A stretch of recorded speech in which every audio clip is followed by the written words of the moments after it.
Bonjour, nous sommes de retour. Nathalie et Georges, auxiliaires de vie sociale. Voilà, aujourd'hui on voudrait vous parler, en fait quand on fait nos vidéos, à la fin on vous laisse toujours un petit mot et on vous dit prenez soin de vous. Et bien aujourd'hui on voudrait exactement commencer par ça, pour vous dire prenez soin de vous. Et prenez soin de vous pourquoi? Parce que votre corps c'est précieux. Voilà. Et vous pouvez faire du bon travail que si vous prenez soin de votre corps. Voilà, tout à fait. Et en tant qu'auxiliaire de vie sociale, on doit encore, je dirais, plus être en forme que dans certains métiers parce qu'on a à faire des transferts, à travailler avec des personnes en perte d'autonomie. Donc nous-mêmes, il faut déjà qu'on soit en forme. Et quand on arrive chez les personnes qui sont des personnes vulnérables, pour moi, avec les années de métier que j'ai souvent vu des auxiliaires de vie arriver fatigués, malades, raconter ses problèmes.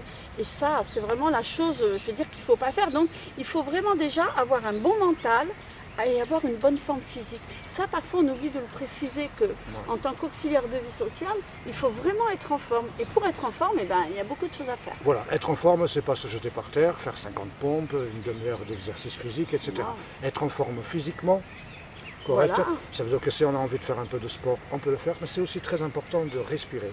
Ça va prendre du recul, respirer un bon coup, retenir l'air et souffler. Voilà.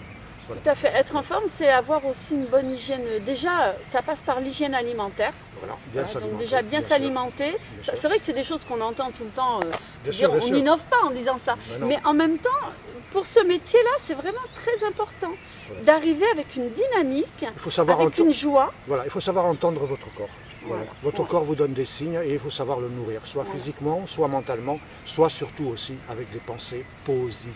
Voilà, pensées positives. Parce que si vous pensez positif, vous attirez des choses positives. Forcément. Et puis voilà, on arrive chez la personne, on ne va pas raconter nos problèmes. On est là pour leur amener de la joie, de la bonne humeur, de la gaieté, malgré tous les soucis qu'elles peuvent avoir, les personnes, surtout à l'heure actuelle avec ce qui se passe. C'est vrai que nous, on est touchés, vous êtes touchés, voilà, par des pertes de proches, des malades autour de nous, voilà, la peur aussi parfois d'attraper cette maladie, mais c'est là qu'il faut montrer qu'on est des professionnels. Voilà. On montre qu'on est des professionnels en arrivant avec cette joie, ce dynamique, cette forme, en donnant des bons conseils à la personne. Et voilà, on a cette force-là pour faire notre travail, voilà, avec les personnes qui sont en perte d'autonomie. Et essayer aussi d'avoir un rythme, un agenda, un rythme de vie, quoi. Ça veut dire que le soir, prenez du temps pour manger.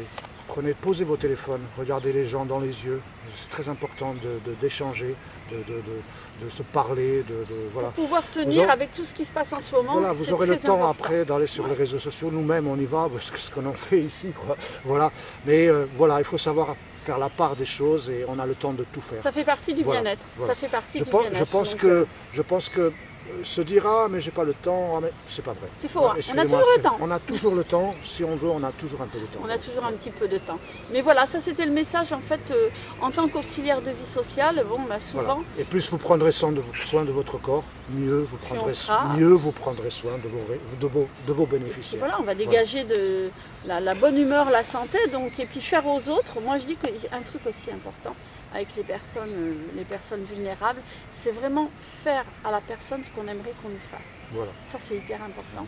Et pour donner tout cet amour, cet bien-être qu'on aimerait recevoir si un jour nous on est dans cette position, parce qu'un jour on y sera. Je veux dire, là on est en forme, mais on ne sait pas comment on va vieillir. Personne ne le sait. Vous le voyez bien, hein, vous avez eu affaire à des personnes qui avaient une super situation, qui étaient en forme et puis qui se retrouvent avec la maladie de Parkinson, la sclérose en plaques ou la maladie d'Alzheimer. Donc voilà. Traitez votre corps avec de l'amour et de la gentillesse. Voilà. Moi je dis aussi prendre vraiment soin de nos aînés. Ça c'est vraiment... Appelez-les. Appelez vos amis, voilà, tout ça c'est prendre soin de soi, c'est pas que physiquement, voilà. Appelez les gens que ça fait longtemps que vous ne parlez pas, vos familles, vos amis, etc. Prenez des nouvelles d'eux, c'est très très important. Voilà. Il vous le rendra, votre corps. Voilà. Et puis n'hésitez pas, hein, si vous avez des suggestions, des idées, quelque chose à dire ou que vous voulez faire passer. Bien sûr. Voilà, bien sûr. nous on est là pour ça aussi. On peut faire passer des messages. On ne connaît jamais assez ce métier en fait, et puis il y a tellement d'expériences différentes, donc on est là pour partager. Donc voilà, c'était le message d'aujourd'hui. Dans la joie et la bonne humeur. Et on finit comme d'habitude. Prenez soin de vous. Et en forme surtout. D'accord. Allez, au revoir. À bientôt.